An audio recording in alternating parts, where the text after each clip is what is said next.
Assalamualaikum warahmatullah. Talim lun pegah lewat udara. Na bacun haba jinolon putampo ke adun ngon ado banti gom dunya yang nadi dalam atau di luar nanggro Bandung adun ngon ado atau di Malaysia talim mulunjuk.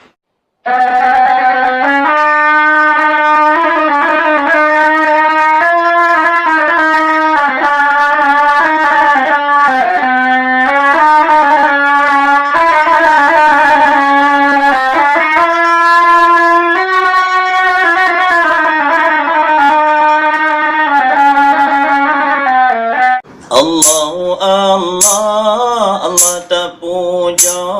yang po alamnya maha kuasa, yang pernah putan Tuhan sidap bandum hambanya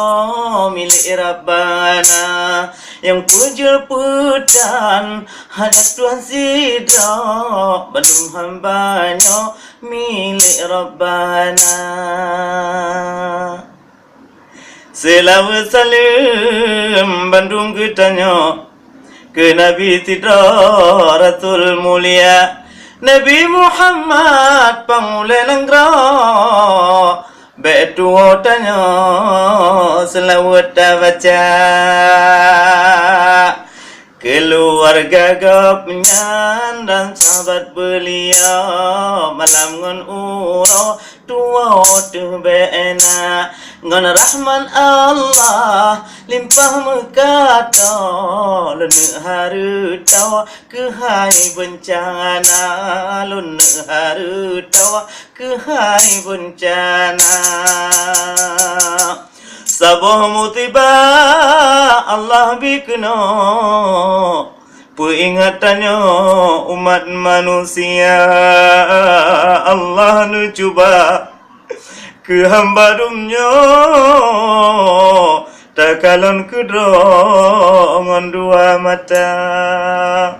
Aceh yang megah cidahan baga ramai ga pujo truh nanggro luar mulai jamun tempo anjino arata jutago musihu lupahna Aceh yang megah mengubah duda bencana sampo Allah karunia Aceh yang megah mengubah duda bencana sampo Allah karunia gempa di banjir ngonanggo rata rempang po rumah ngon harta gempa di banjir ngonanggo rata rempang po rumah ngon harta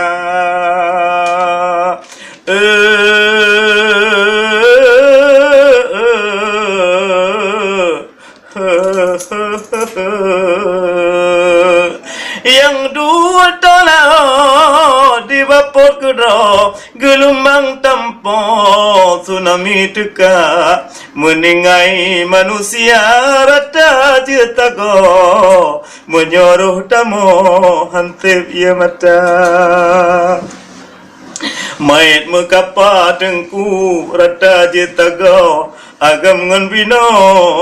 Tuhan ngon muda nyang ladom rio gado bagemo teringat rugo habe harta banyak lo nerinte tulis harta bicarakan bahwa Tuhan ngon muda jadi kesejarah musibah nanggro Allah neujo manusia Allah neujo kepada hamba narik peringat kasih ke anak dari ulannya pengarang haba dari peingat kasih ke anak, dari ulangnya pengarang haba perpana salah mengakelonyo adu dengan ada ibu dengan papa perpana salah mengakelonyo adu dengan ada ibu dengan papa.